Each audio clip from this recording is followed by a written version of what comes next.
বন্ধুরা, আজকে আমি আর আমার মেয়ে মিলে একটু ঘুরু করতে বেরোলাম। আর একটা জিনিস কেনারও ছিল, তা ভাবলাম জিনিসটা কেনাও হবে, একটু দুজনা মিলে একটু ঘোরাও হবে। খুব একটা কোথাও বেরোনো হয় না, আর ইচ্ছাও করে না বেরোতে। আজকে যেহেতু একটা জিনিস কেনার ছিল, তাই ভাবলাম মেয়েকে নিয়েই বেরোই, তাই দুজনা বেরিয়ে পড়েছি। আমার মেয়েও ঘুরতে খুব ভালোবাসে।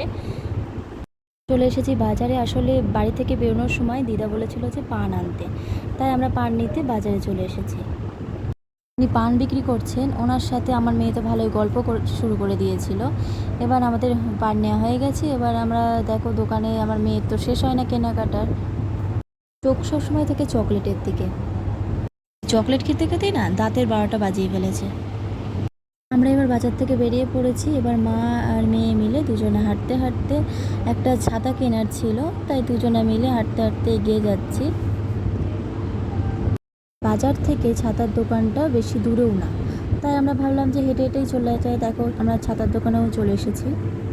বিভিন্ন কালারের নানান ডিজাইনের ছাতা ঝুলছে, তার মধ্যে আমি ছাতাটা পছন্দ হলো। ছাতাটা তোমাদের কেমন লাগলো তোমরা প্লিজ জানিও। আপু ছাতাটা খুলে দেখাচ্ছেন, সব ঠিক আছে। এবার আমাদের ছাতা নেওয়া হয়ে গেল। আর আমি আর আমার মেয়ে ফুটপাতের রাস্তা ধরে এগিয়ে চললাম পোস্ট অফিসের দিকে। পাশে দোকানপাট আর জামা কাপড় এসব দেখতে দেখতে আমরা এগিয়ে চলছি সামনের। এটাই হলো আমার ভালোবাসার শহর কৃষ্ণনগর। আমার জন্ম যেহেতু এখানেই, তাই আমি যেখানেই যাই না কেন এই কৃষ্ণনগরে আসলে না আলাদাই একটা শান্তি। ইচ্ছা তো ছিল কৃষ্ণনগরেই বিয়ে করব, কিন্তু কপালে ছিল না। আমার বরের বাড়ি হচ্ছে জালালখালি, তা বেশি কৃষ্ণনগর থেকে বেশি দূরেও না, তাই প্রায় আমরা চলে আসি। মেয়ের জন্যই বেশি আসা হয়, কারণ ওর এদিকে আসার টানটা বেশি। আসলে ও দিদা আর মামাকে ছাড়া ও বেশি দিন দূরে থাকতে পারে না। ও বেশি দিন থাকলেই ও কান্নাকাটি করে, তারপর জ্বর চলে আসে, ওই জন্য আমাকে প্রায় নিয়ে আসতে হয়। সেই বিখ্যাত ঘুগনির দোকান। এখানে অন্য সময় খুবই ভিড় হয়, এখন তাও কম আছে, এখান থেকে যাওয়াই যায় না। এবার দেখো আমরা চলে এসেছি, এখানে অনেক লেবু বিক্রি হচ্ছে, মৌসুম্বি লেবু। আমার মেয়ে খুব ভালোবাসে, তাই ওর জন্য কিছু লেবু নিয়ে নিলাম। আমার মেয়ে মৌসুম্বি লেবু আর বেদানাটাই একটু ভালোবাসে বেশি। আর তাছাড়া আর কিছু আপেল, আঙুর, আনারস এসব কিছু ভালোবাসে না, এসব কিছু খেতে চায় না। আর এই বছর দেখছি আমটা খাচ্ছে, গত বছর সেটাও খেত না। এবার আমরা চলে এসেছি সান্যাল মার্কেটে। এখানে বিভিন্ন ধরনের কসমেটিক্স, মেকআপ প্রোডাক্ট সব কিছুই পাওয়া যায়। এখানে চারিদিকেই শুধু সাজগোজের জিনিসপত্র।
পুরো সান্যাল মার্কেটটাই তোমাদেরকে আমি ঘুরিয়ে দেখালাম। তোমাদের কেমন লাগলো অবশ্যই জানিও। এবার আমরা মার্কেট থেকে বেরিয়ে এবার আমরা চলে যাচ্ছি চ্যালেঞ্জের মোড়। এদিকে মেয়ের জল তেষ্টা পেয়ে গেছিলো, তাই বললো জল খাবো, তাই জল খাওয়া হয়ে গেল। এবার আমরা এগিয়ে যাচ্ছি।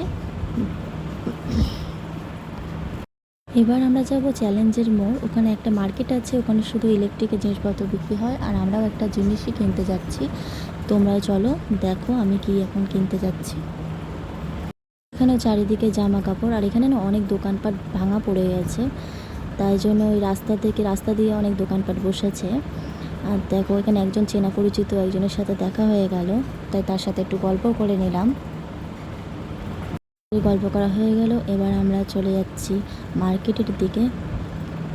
দেখো চারিদিকে কত দোকানপাট, এখানে কত সুন্দর সুন্দর ব্যাগ বিক্রি হচ্ছে। কি অনেকটা হাঁটা হয়ে গেল, আর হাঁটা তো শরীরের পক্ষে খুব ভালো। আর সেই পাত্র বাজার থেকে চ্যালেঞ্জের মোড় অনেকটা চলে এসেছি হাঁটতে হাঁটতে। আর দেখো এখানে অনেক ধরনের জিনিসপত্র নিয়ে বসেছেন, এখানে যেটা নেবেনই 5 টাকা।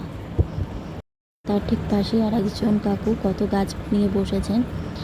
এবার আমরা চলে আসছি চ্যালেঞ্জের মোড়ে, প্রায় চলে এসেছি মার্কেটের কাছে। এই মার্কেটটা ঢাকেশ্বরী এক্সপ্রেস বাজার তার আগেই পড়বে। দেখো আমরা এবার চলে এসেছি মার্কেটের মধ্যে। ইলেকট্রিকের জিনিসপত্র পাওয়াও যায়, আবার সারানোও যায় এখানেই। আর আমি এখানে নিতে এসেছি একটা রিং লাইট। আর আমার কাছে আগে যে রিং লাইটটা ছিল সেটা না নষ্ট হয়ে গেছে, আর তার জন্য ভাবি যে আর একটা নিয়ে নিই। তা আমি চলে এসেছি রিং লাইট নিতে, আর কাকুটা আমাকে রিং লাইট বার করে দেখাচ্ছেন। আমি স্ট্যান্ডটাও নেব, আগে স্ট্যান্ডটা যেটা সেটা নষ্ট হয়ে গেছে, তাই ভাবলাম স্ট্যান্ড সমেতই নিয়ে নিই। পুরো সেটটার দাম কাকু বলেছিলেন যে 1250, তা 50 টাকা ডিসকাউন্ট করলেন, দিয়ে 1200 টাকা নিলেন। এবার আমরা বাড়ির পথে রওনা দিলাম। ব্লগটা কেমন লাগলো অবশ্যই জানাবেন। Thank you.